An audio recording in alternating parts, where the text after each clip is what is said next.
समय की बात है, एक गांव में एक दादी और पोती थी। दादी पोती दोनों धर्मराज जी महाराज की भक्त थी। दोनों जनी बैठकर पानी का कलश लेकर और थोड़े से जवान लेकर रोजाना धर्मराज जी महाराज की कहानी सुनती थी, पूजा पाठ करती थी।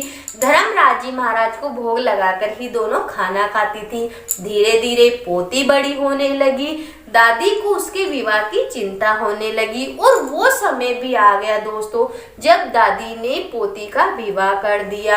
अब दादी ने उसे कुछ भी नहीं दिया और जाती समय जब वह ससुराल जाने लगी पोती, तो उसे एक पानी का कलश और हाथ में कुछ थोड़े से फूल और जवान उसे दे दिए और कहा, जब तू ससुराल के आधे रास्ते में पहुंच जाए तो धर्मराज जी महाराज का नाम लेकर थोड़ा सा अर्घ दे देना और थोड़े से फूल और जवान वहीं बिखेर देना और अपने ससुराल चली जाना। इसके अलावा दादी ने पोती को कुछ भी नहीं कहा।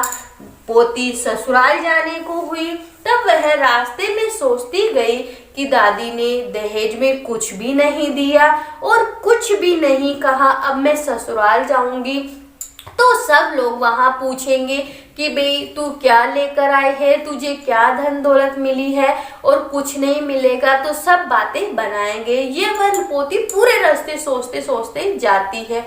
आगे ससुराल गई तो वह वहां जाकर देखती है कि उसके पीछे बहुत सारा धन दायजा उसके साथ आता है और हीरे मोती सब कुछ उसके साथ आते हैं। सब ससुराल में सोचते हैं कि भाई इसको तो बहुत सारा धन दायजा दिया है, इसके तो मायके वाले बहुत अमीर है, दादी ने इसे तो खूब सारा धन दिया है। चारों तरफ उसके मायके की बड़ाई होने लग जाती है। पोती को समझ भी नहीं आता है कि भाई ये सब क्या हो रहा है।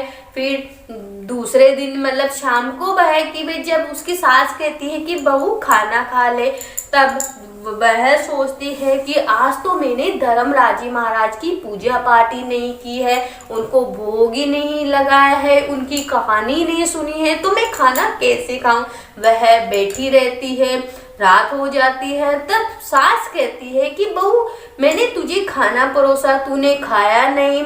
ऐसे ही करके उसके सुबह हो जाती है।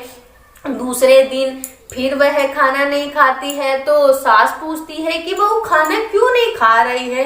तब बहू कहती है कि माँ जी, मैं बचपन से ही मेरी दादी के साथ धर्मराज जी महाराज की कहानी सुनती थी, पूजा पाठ करती थी और धर्मराज जी महाराज को भोग लगाकर ही मैं खाना खाती थी। मैंने यहाँ धर्मराज जी महाराज की कहानी नहीं सुनी तो मैं खाना कैसे खाऊं। तब सास ने कहा कि भाई तू धर्मराज जी की कहानी कह, हम सब सुनेंगे। तब बहू धर्मराज जी महाराज की कहानी कहती है और उसके ससुराल वाले सब सुनते हैं।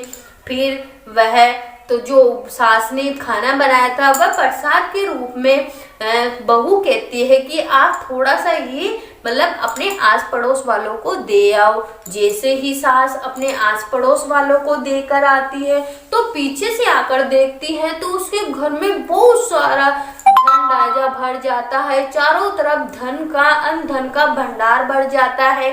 तब सास पूछती है, बहू ये सब क्या हो रहा है। तब बहू कहती है कि सासू जी ये सब मेरे धर्मराज जी महाराज की माया है, उन्हीं का उपकार है, नहीं तो मैं और मेरी दादी भी गरीब थी, मेरे पास भी कुछ नहीं था, लेकिन मेरी दादी ने जाते समय उन्होंने मुझे एक पानी का कलश और कुछ फूल और जवान हाथ में दिए थे और कहा था कि धर्म जी महाराज का नाम लेकर इसे बिखेर देना। तो देखो यहाँ आते ही कितना सारा धन हो गया और आपने भी जैसे ही कहानी सुनी पड़ोसियों को प्रसाद देने गई तो पीछे से अपने घर में भी धन भंडार हो गया।